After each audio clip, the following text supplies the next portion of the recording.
tomorrow to having a little bit earlier start to our day at an away game because we got to travel versus a home game. So a lot of different things coming at them, but our guys have handled that stuff pretty well.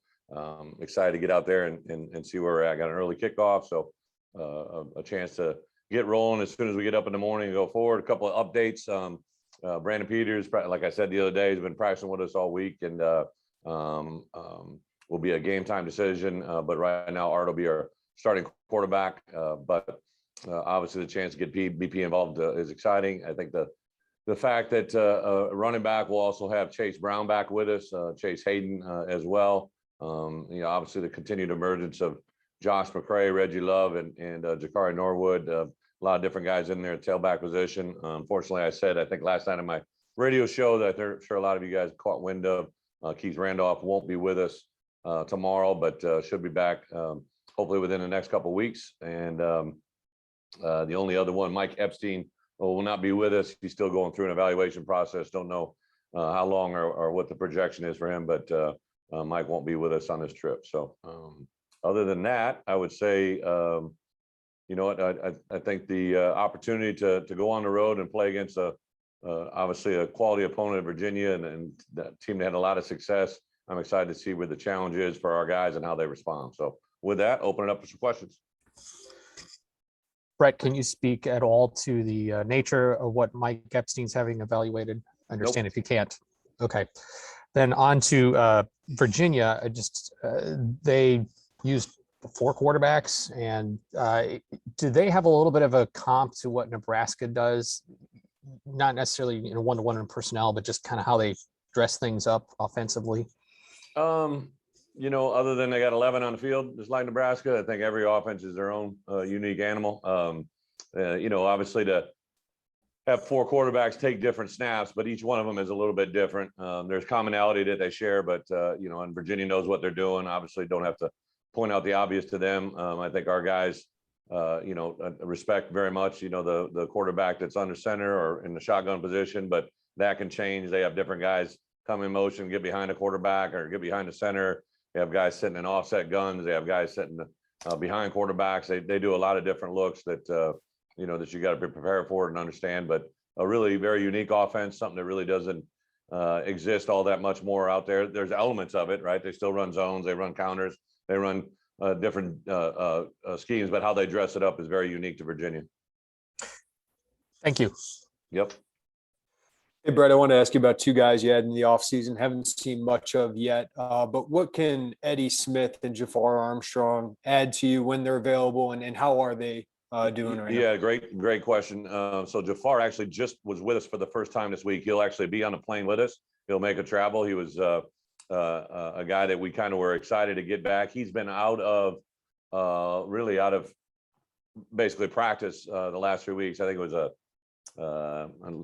a calf strain. It was something. It was a soft tissue that kept him out. We knew we were going to be able to get him back. So him and Hightower both jumped into practice this week, and we'll be able to join us on Saturday. So we're excited to get those guys back with us.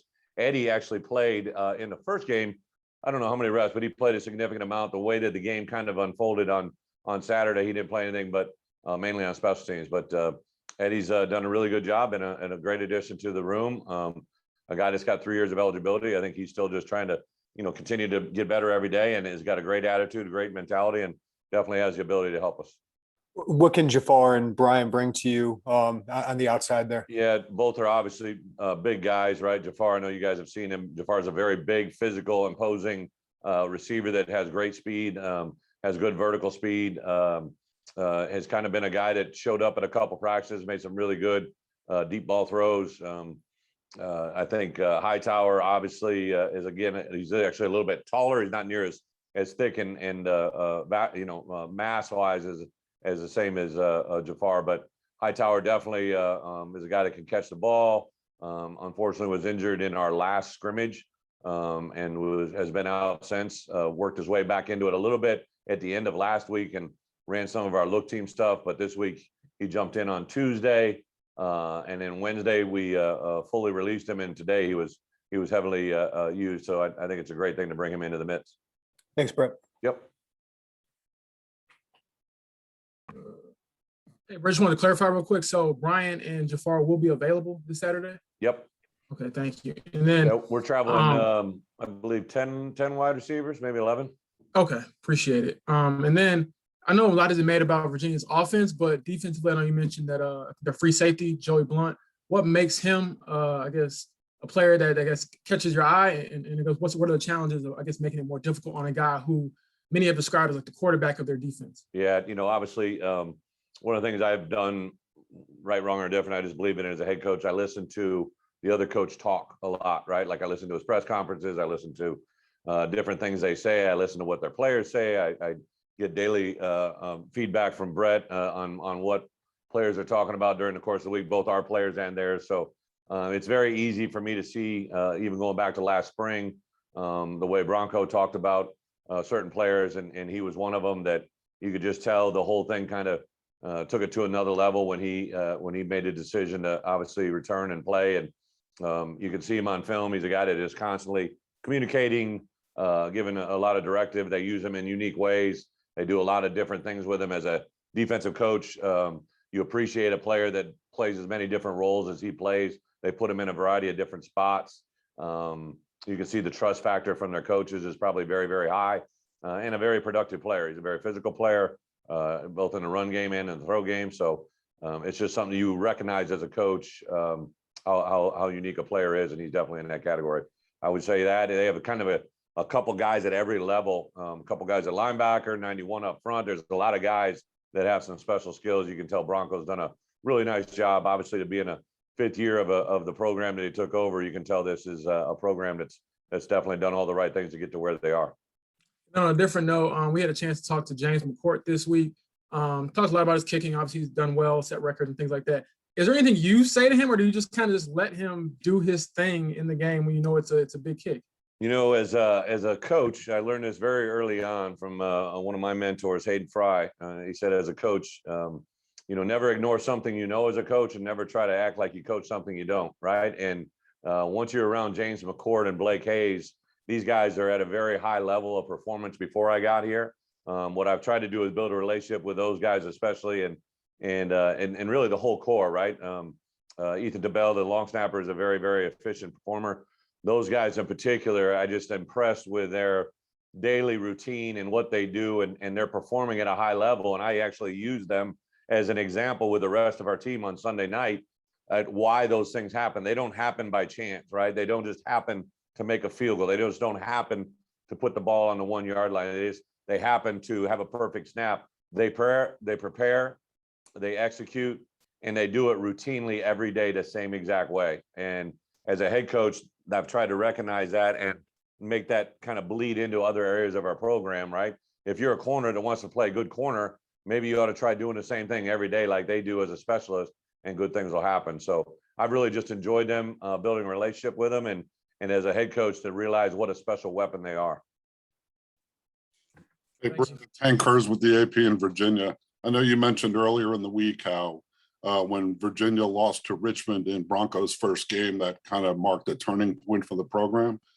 Is there stuff that you guys gained from last week, like more attention from the players, or is there anything else that you guys gained from that? Yeah, Hank.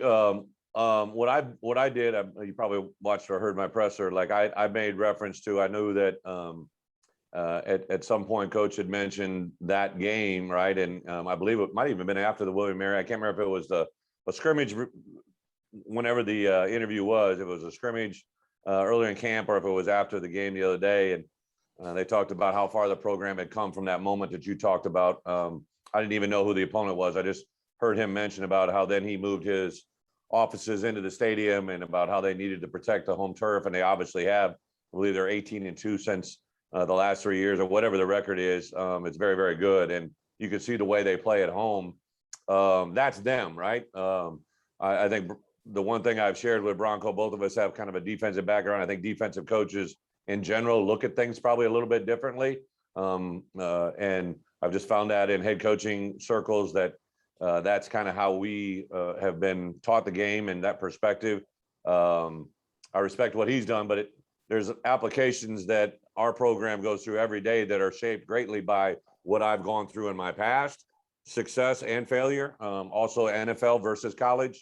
I do think our guys on Sunday understood when we got done watching the film session that I was involved with and our coaches that, you know, for us to take the greatest crime we could ever commit was to have that loss not to amount to learning forward, right? So we learned a lot of really big things and big moments, but I made reference to the same thing when we beat Nebraska. I showed them clips that Nebraska did that, you know, affected the game. So we have to learn not only the negative clips we had from Saturday, but also the ones that UTSA was able to perform and why they performed them. So I think it's just a constant as a head coach, just pointing out good football, correcting bad football, and hopefully moving forward. Thank you. Yeah. Hi, Coach. Thanks for doing this. I think you said last night on your radio show with Brian Barnhart that you put 5 guys on scholarship that were all previously walk-ons. Can you kind of explain what went into the decision to put those guys on scholarship? Yeah. So Sean Coughlin, Tip Ryman, Ryan Mead, Bryce Barnes, and Isaac Darkangelo, right, are all non-scholarship players because of different ways and the way the rules are working right now with COVID, guys transferring out, guys transferring in. I had a couple bonus scholarships, and I kind of been holding them through the fall camp and even in the first couple of weeks to find out who really was going to contribute on game day. I was a former walk-on myself and really wasn't able to earn a scholarship until my second year after I proved what they saw in practice became reality on the field that I would be able to contribute. All 5 of those guys I've been very impressed with since the day I got here. We awarded 4 guys scholarships in the spring. We honored those going forward into this fall camp. Had the ability to add these 5 guys on, even though it's 2 weeks into the season. It was a nice little jolt of energy tomorrow. They're all very, very well liked and very respected guys on the team. Really kind of all different kind of stories, right? You got Sean Coughlin, who's a walk-on from the Chicago area, who's in his final season and has done everything right from A to Z. Tip Ryman is a non-scholarship player from the Dakotas that has come in and really been a very valuable third tight end for us.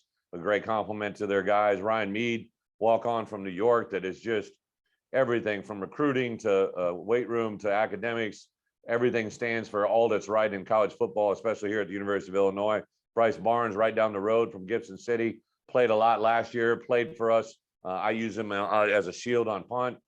Just an awesome young man that represents the other thing. And then Isaac Darkangelo, who actually was a transfer from a Division 2 or 3 school in Michigan, came in and you know, just has done a tremendous job here and a way to kind of encourage. And then I'm also trying to build one of the things Josh and I talked about when I took the job, both with my experience as a former walk-on to become a scholarship player. I call those guys erasers. A lot of times they erase the recruiting mistakes, guys that maybe don't ever perform at the level you expected them to, or an injury or something happened that you're missing a scholarship player at a certain position.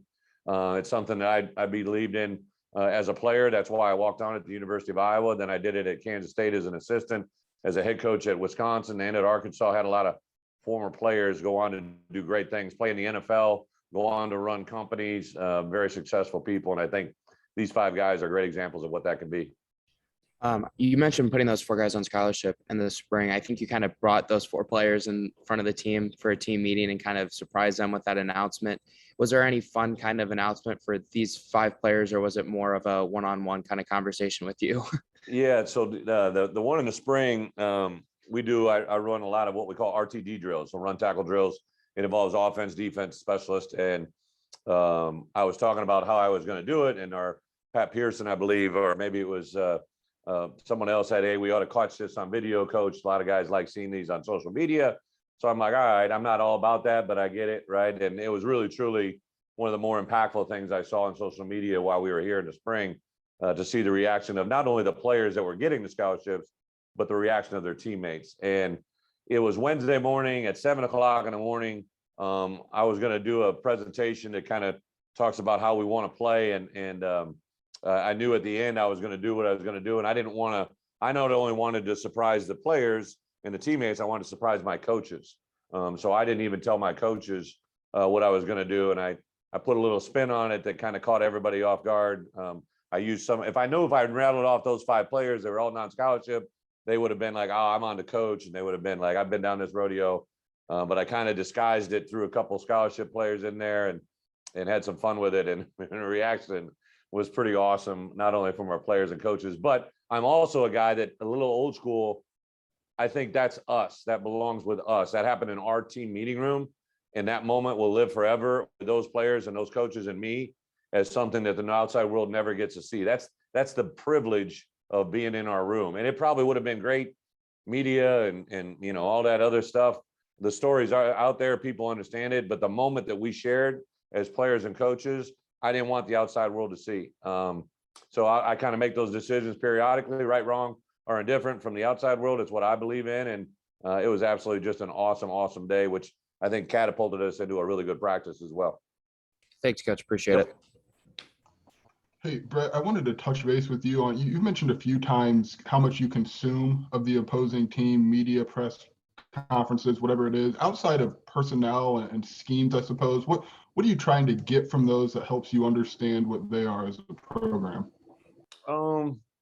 Joey, I just think anything that is available for me to learn from is good, right? Like I don't care if it's a 30-second soundbite. I don't care if it's a social media posting. I learned in recruiting a lot of things that are valuable for us in recruiting by watching how other people recruit or how another player is being recruited by another school. I just have learned through time, the more information you can gather, you know, like our players and coaches would laugh at you, right? Like I always tell everybody, we're in the information gathering, not the information giving, right? Like I learned that one from Bill Snyder, like a long time ago, like the more you gather, the more you get, the more you give, the more you give away. And, you know, for,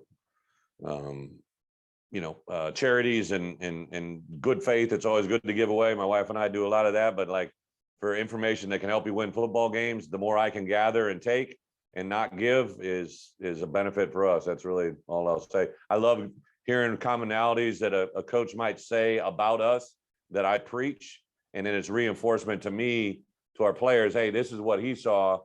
This is what we are, right? Like those things mean a lot, especially as you build your reputation and as we build this program up to a program that I hope at some point every year at the end, we're talking about, listen, I've been a part of a program that like, I used to try to get a game on the last week of the season on Fridays because I knew that we had a good chance to be in a Big Ten championship game, right? Like that was my responsibility 3 years before we actually got to that season. And I can just tell when I came in here, that's not the mentality they're under. Like, and that's the culture I'm trying to build is like I get it. We're at where we're at. And I just lost to UTSA, a non-power 5. And I got to live with all that, but I know where we're going. I actually feel we're closer to where we are than where we were last Thursday or Friday at this time. So I know where we're going to go, and it's going to be a hell of a ride. It's just not everybody needs to see it right now. Thank you, Bret. Yep. Brett, I wanted to quickly ask you about Isaiah. When you look at his first 2 games as a wide receiver, having never done it before, I know you were really high on him just because of his skill set, but has he even maybe possibly exceeded your expectations in this early in his development as a wide receiver? Exceeded is probably not the right word, and it's not anything more than I think Isaiah Williams is exceptional in more ways beyond football. I think Isaiah Williams represents character, demeanor, work ethic, talent, heart, drive, Christian faith. Like he gave a prayer last week that like just left me speechless. Like I think this kid is a home run waiting to happen every time he gets up to hit, right? Like I think he, and I'm not going to try to put an undue amount of pressure on him because he puts enough pressure on himself. I think he is a guy that lives every day to get better. And I think you're going to be even more impressed as you see this young man develop over the next 9 weeks of guaranteed football that we have, right? Like I really think he's going to be a special player. Well, when you talked in the offseason, then Brett, you talked about trying to find your own version of Io. Is it fair to suggest that Isaiah in his development with the many years he's got left could be that type of player? Except for he's from St. Louis, not Chicago. Right, but yes, right. yes. I liked Io because he's from Illinois, and I'm trying to build Illinois. But I appreciate your draw there. I think there's a lot of guys. I don't know Io well enough. I just know Io from what I've learned and what I've heard Brad talk about him. He seems to embody everything that was awesome. So I don't want to characterize like I know Io and what he represents. I just was a huge fan from what I saw. But I do like that. I think as we get on a plane tomorrow with 74 guys headed to Virginia, I think that it's 74 guys that are much better prepared for that moment than when I walked in here December 19th. I know that. And that's what I'm hoping continues to go forward. Once we keep getting more and more guys and keep recruiting to a level of success in the Illinois region and around us, things are going to be good. Thanks, Brett. I appreciate it. Absolutely. You guys all good? Appreciate it, fellas. For those that are traveling, safe travels. For those that are here, stay here and be safe. See you guys next week. Thanks, Brett. Thanks, Brett. Thanks, Brett.